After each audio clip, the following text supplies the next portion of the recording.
Salam sejahtera dan selamat datang sekali lagi ke channel ini Current Sphere MY. Pentas politik di Sabah penuh dengan drama, persaingan sengit dan pertembungan kuasa lama dengan kuasa yang baru. UMNO, Warisan dan juga GRS kini dilihat sedang berperang untuk menentukan siapa yang akan menguasai masa depan negeri ini. Walaupun ramai beranggapan Barisan Nasional, khususnya UMNO, sudah semakin lemah selepas tahun 2018 yang lalu, hakikatnya pengaruh mereka masih cukup besar untuk mencetuskan kejutan dalam PRN Sabah yang akan datang nanti. Dan inilah yang membuatkan naratif ini menjadi semakin panas dan juga semakin penuh dengan kontroversi. Kalau kita imbas balik sejarah, UMNO melalui Barisan Nasional pernah menjadi gergasi politik di Sabah sejak tahun 1994. Hampir setiap pilihan raya negeri mereka menang besar. Sehingga tahun 2018 apabila Warisan bangkit dan berjaya memintas dominasi itu buat kali yang pertama. Tetapi walaupun prestasi Barisan Nasional merosot terutamanya pada PRU 14, pada PRN Sabah 2020 mereka tetap menunjukkan kuku dengan menambahkan lagi kerusi yang ditandingi. Itu membuktikan bahwa walaupun dilanda badai, akar umbi UMNO di Sabah masih lagi kukuh, terutamanya di kawasan-kawasan yang dianggap kubu kuat mereka. Penganalisis politik dan juga aktivis sosial Dr. Gundohing Kanul Gindol menyebut bahwa daripada 73 kerusi DUN Sabah, sekurang-kurangnya 21 kerusi masih boleh dianggap sebagai kubu tradisi UMNO. Antara kawasan yang disebut termasuklah Usukan, Lamag, Arambunai, Sukau, dan juga Pantai Dalit. Bayangkan, 21 kerusi ini cukup besar untuk menjadikan UMNO sebagai penentu kerajaan negeri akan datang. Dr. Kanul menegaskan bahwa kalau mau bandingkan kekuatan satu parti tunggal, hanya UMNO dan Warisan yang benar-benar ada standing sendiri. GRS dan PH pula tidak boleh dianggap sama karena kekuatan mereka adalah hasil gabungan pelbagai parti kecil dan bukannya kuasa asli satu parti yang dominan. Disinilah letaknya percaturan paling kontroversi. UMNO dan Warisan sering digambarkan bermusuhan, saling menyerang antara satu sama lain.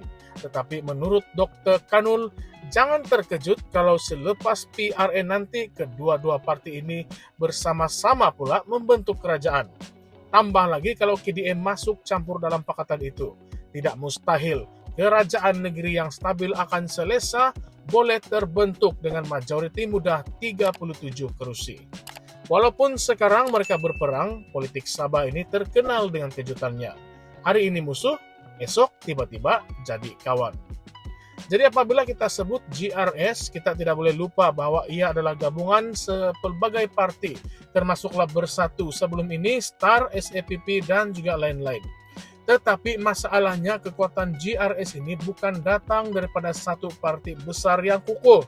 Sebaliknya daripada gabungan rapuh yang mudah retak kalau berlaku krisis dalaman. Dan ini pernah kita lihat sebelum ini apabila STAR dan beberapa pihak mula menunjukkan ketidakselesaan dengan hala 7 GRS. Jadi berbanding Warisan dan juga UMNO yang berdiri atas kekuatan sendiri, GRS perlu sentiasa bergantung pada konsensus dalaman yang rumit. Selain itu, ada juga isu bagaimana UMNO berdepan cabaran mengekalkan sokongan di kubu tradisi mereka. Nama-nama besar seperti Datuk Bung Mokhtar, Datuk Saleh Said, dan juga Datuk Rahman Dahlan kini memikul beban untuk memastikan akar umbi tidak lari lagi ke partai yang lain. Persaingan 3 penjuru atau lebih dijangkakan berlaku di banyak kawasan dan ini boleh membawa kepada perpecahan undi yang sangat ketara. Jadi walaupun UMNO ada potensi yang besar, mereka tetap berdepan cabaran yang getir. Warisan pula tampil dengan naratif yang agak berbeza. Syafiq Abdal sudah beberapa kali menegaskan bahwa Warisan tidak mahu bergantung pada pakatan politik dengan parti yang lain. Sebaliknya mahu membina terus hubungan dengan rakyat Sabah. Kedengaran macam idealistik lah, tetapi persoalannya bolehkah strategi ini berkesan dalam realiti politik Sabah yang penuh dengan pakatan, rundingan di bilik yang gelap, dan juga tawar-menawar kuasa. Kalau warisan terlalu ego mau berdiri sendiri, adakah ini akan merugikan mereka? Ataupun sebenarnya rakyat Sabah sudah muak dengan politik pakatan dan mau satu partai dominan memimpin terus? Nah, disinilah kita masuk pula kepada persoalan-persoalan yang kontroversi yang pasti ramai yang tertanya-tanya. Adakah benar UMNO dan Warisan, dua partai yang kelihatan saling serang menyerang, sebenarnya sedang membuka ruang belakang tabir untuk satu bentuk kerjasama selepas PRN? Kalau ya, adakah ini pengkhianatan kepada penyokong mereka yang selama ini percaya pada naratif kami lawan mereka? Atau inilah realiti politik Sabah? Tiada kawan, tiada musuh kekal. Yang penting hanyalah kuasa. Kita juga perlu melihat satu lagi sudut yang lebih dalam. Siapa sebenarnya yang lebih dominan untuk menjadi kingmaker? UMNO atau Warisan? Kalau ikut rekod, UMNO ada akar umbi yang kukuh, jentera partai yang mantap, dan nama besar yang masih lagi berpengaruh. Tetapi Warisan pula ada image sebagai partai Sabah asli, lahir daripada perjuangan anak negeri Sabah sendiri tanpa terlalu bergantung pada Kuala Lumpur.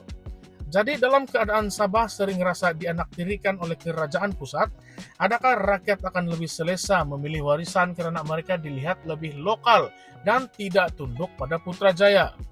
Dan jangan lupa, GRS walaupun kelihatan stabil di bawah Haji Jinor, sebenarnya masih rapuh lagi karena ia adalah gabungan. Kalau UMNO ataupun Warisan mendapatkan majority, GRS mungkin akan hilang pengaruh besar mereka. Tetapi jika berlaku keadaan parlimen tergantung versi Sabah, GRS juga boleh muncul sebagai penentu hala tuju kerajaan negeri. Itulah yang menjadikan PRN Sabah kali ini penuh dengan tanda tanya.